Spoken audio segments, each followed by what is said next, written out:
Varicose veins కి సరైన చికిత్స కోసం సంప్రదించండి ఎవిస్ హాస్పిటల్. నమస్తే అమ్మా. చెప్పమ్మా జయ.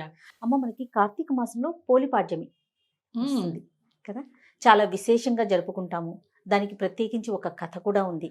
అవును. ఒక్కసారి ఆ రోజు పాటించాల్సిన విధి విధానాలు. కార్తీక మాసం 30 రోజులు మనం సూర్యోదయానికంటే ముందే నిద్రలేచి చక్కగా కార్తీక స్నానాలు చేస్తాం. అవును. దాంతోపాటు అనేక నియమాలని పాటిస్తూ వస్తాం. ఎందుకంటే కార్తీక మాసంలో తప్పనిసరిగా నక్తాలు ఉండడం, తర్వాత ఒత్తులు వెలిగించుకోవడం, పొద్దున్నే దీపం పెట్టడం, ఏ పని చేసినా చేయకపోయినా, పూజ వచ్చినా రాకపోయినా తలస్నానం చేసి శుభ్రంగా మనం తులసి కోట దగ్గర దీపం పెట్టడం పెడతాం. అనేది కార్తీక దీపము. అంతే. ఇది ముఖ్యమైనటువంటిది. ప్రతిరోజు పెట్టాలి, 30 రోజులు పెట్టాలి. అలాగే ద్వారం దగ్గర కూడా పెట్టుకోవాలి. ఇంటి ముందర ద్వారానికి 2 పక్కల దీపం పెట్టుకోవాలి. ఇంకా రోజు ఇంట్లో పెట్టుకునే దీపాలు అవి అవి మామూలే. సరే రోజు చేసుకుంటాం. ఇలానే 30 రోజులు చేయాలి.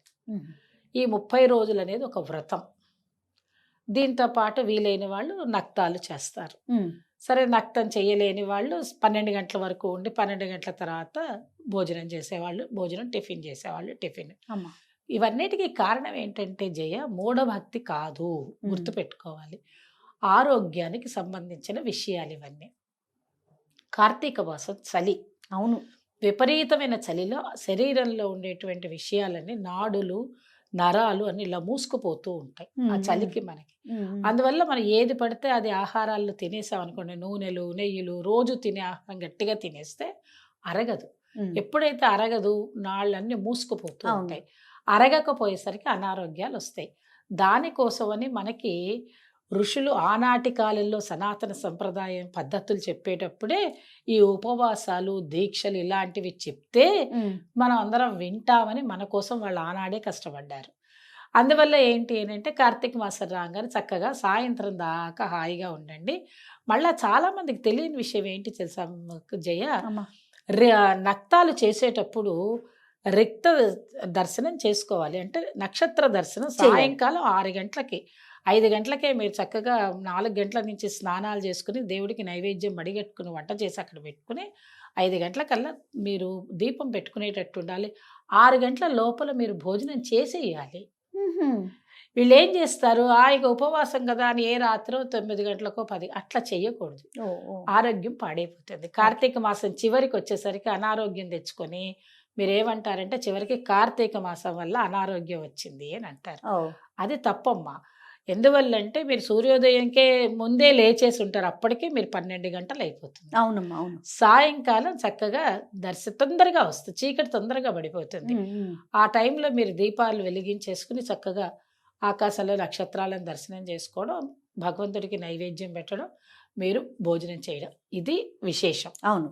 ఇలా మీరు 30 రోజులు చేస్తారు కాబట్టి చివరి రోజు 30 రోజులు అయిపోయిన తర్వాత పొలిపాడ్యమి అన్నారు.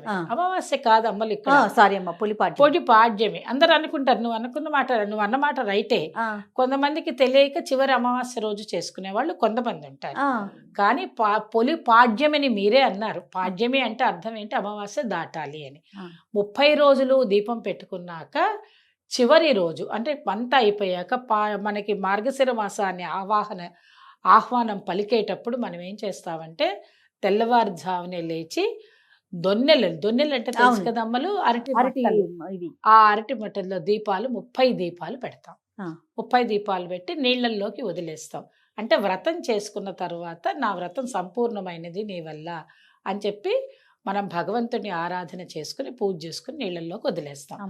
అంటే నదులు చెరువులు ఉన్న చోటుకి వెళ్ళి, ఇప్పుడు అమ్మ మాకు అవన్నీ లేవు అంటే పెద్ద బేసిన్ లాంటిది పెట్టేసుకుని చక్కగా అందులో 33 ఒత్తులు వెలిగించుకొని నీళ్ళల్లోకి వదిలేసి దండం పెట్టుకోవాలి. ఇది పొలిపాడ్యం విశేషం. అయితే ఈ పొలిపాడ్యం ఎందుకు వచ్చింది, పొలి ఎవరు, అసలు పొలి అనకుండా వేరే అనొచ్చు కదా అంటే ఇక్కడ ఈ యొక్క కథ ముఖ్యం కాదమ్మా. ఇక్కడ కథలో ఉండేటువంటి విశేషార్థం ఏమిటి అంటే ఈ కాలానికి సంబంధించి అత్తాకోడళ్ళ మధ్యలో అనుబంధాన్ని ఎలా ఉంచుకోవాలి అని చెప్పగలిగేది. ఎందుకనంటే అత్తాకోడళ్ళ మధ్యలో ఘర్షణలు రావద్దు. అత్తగారు ఏదైనా పొరపాటుగా చేసినా కూడా ఇక్కడ ఉండేటువంటి పొలి అనే కోడలు అత్తని తిట్టదు. ఇక్కడ కథ ఏంటంటే అత్తగారికి బోల్డ్ మన 3, 4, 5, 6 కోడళ్ళు ఉన్నా కూడా ఆవిడేం చేస్తుంది, చివరి కోడల్ని ఎప్పుడు కూడా తక్కువగా చూస్తుంది. చూసి వద్దు వద్దు ఈవిడికి పుణ్యం రావద్దు, ఈవిడ దీపం వెలిగించకూడదు అని చెప్పి ఈవిడికి దీపాలు ఇంట్లో ఒక దీపం కూడా ఉంచేది కాదు, అంటే ఒత్తి కార్తీక ఉంచేది కాదు. మాసంలో వెలిగించకూడదు అని. 30 రోజులు ఈవిడకి ఆటంకం కలిగించాల్సిందే ఈ కోడలికి. ఆ.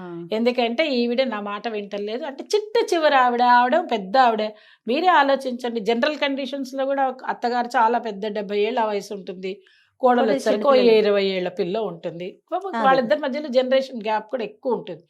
ఆవిడ తట్టుకోలేదు. ఆ అమ్మాయి ఏంటి, చివరి కోడలికి చాలా పూజలు పునస్కారాలు రోజు చేసుకోవడం. ఎందుకంటే భర్త తీసుకొచ్చేటువంటి ఆ కాస్త డబ్బులతోటి అందరినీ సమర్థించుకుంటూ నవ్వుతూ హాయిగా ఉంటుంది.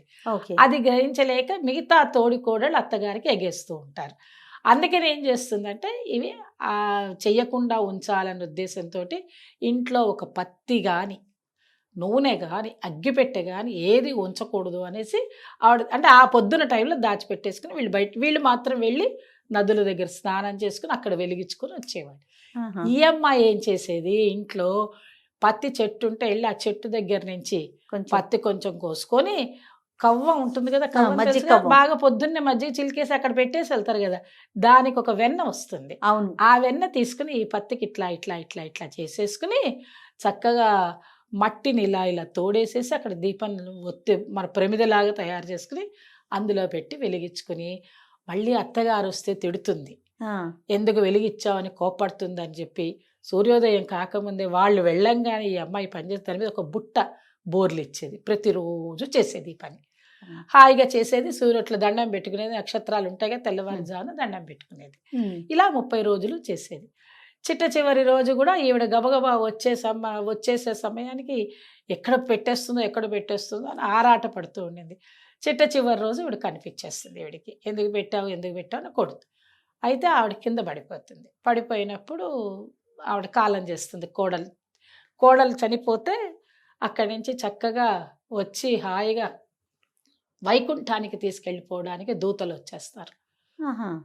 దూతలు వచ్చేస్తే ఈవిడ అనుకుంటుంది, మేము ఇంత బాగా పూజలు చేస్తే మమ్మల్ని ఎవరు పరామర్శించరు, మనల్ని ఎవరు అడగరు, చెయ్యరు, ఈవిడికి పుష్పక విమానమే వచ్చింది వైకుంఠంకి వెళ్ళడానికి అని చెప్పి వాళ్ళు చక్కగా ఈవిడని తీసుకుని వెళ్ళిపోతూ ఉంటే ఈ అత్తగారు కోడళ్ళందరూ పరిగెత్తుకుంటూ వెళ్ళి ఆవిడ కాళ్ళు పట్టుకుంటారు. ఇట్లా పట్టుకుని వాళ్ళు కూడా దాంతోపాటు వెళ్ళాలని ఓ పొలి పొలి పొలి పొలి పొలి అని పిలుస్తూ ఉంటే వాళ్ళు వెళ్ళిపోతే అప్పుడు అడుగుతారు, ఏంటి మేము ఇంత కష్టపడి మేం కదా రోజు దీపాలు పెట్టింది, ఒక దీపం కూడా పెట్టలేదు, కార్తీక మాస నియమమే పాటించడాన్ని మీరు ఎలా తీసుకెళ్తున్నారని ఈవిడ ప్రశ్నిస్తే అక్కడ కాదు, ఈవిడ ప్రతిరోజు దీపం పెట్టిందని వాళ్ళు చెప్తారు. ఎందుకు, ఆవిడకి మనసుతోటి ఇంత చిన్న దీపమైనా ఆ సమయానికి వెలిగించింది కాబట్టి ఈవిడికి వైకుంఠ ప్రాప్తే కలుగుతుంది అని చెప్పి తీసుకెళ్తారు. అప్పుడు ఈవిడ బుద్ధి తెచ్చుకుంటారు, అయ్యో నేను చాలా పొరపాటు చేశాను, మనం ఎవరైనా పూజ చేసుకునే వాళ్ళని ఇబ్బంది పెట్టకూడదు, సాధ్యమైతే సహాయం చేయాలి, కానీ నేను చాలా తప్పు చేశాను, చంపలు వేసుకుని ఇంక ఇప్పటి నుంచి నేను అలా చేయను, పొలి పాడ్యమి అని చెప్పి ఈవిడ పేరు మీదే తెల్లవారుజామున అందరం ఒత్తులు వెలిగించి నీళ్ళల్లో వదులుతాం, నీళ్ళ ద్వారా వైకుంఠానికి వెళ్ళేటువంటి యోగ్యత కలుగుతుంది అని చెప్పి అత్తగారు మిగతా కోడళ్ళందరూ అనుకుంటారు. అప్పుడు ఎలా పంపించాలంటే మట్టి ప్రమిదలో కాదు, చక్కగా దొన్నెలో పెట్టి దొన్నెతోటి నీళ్ళల్లో వదిలితే కనుక మంచిది అని ఆ ద్వారా వచ్చినటువంటి సాంప్రదాయం.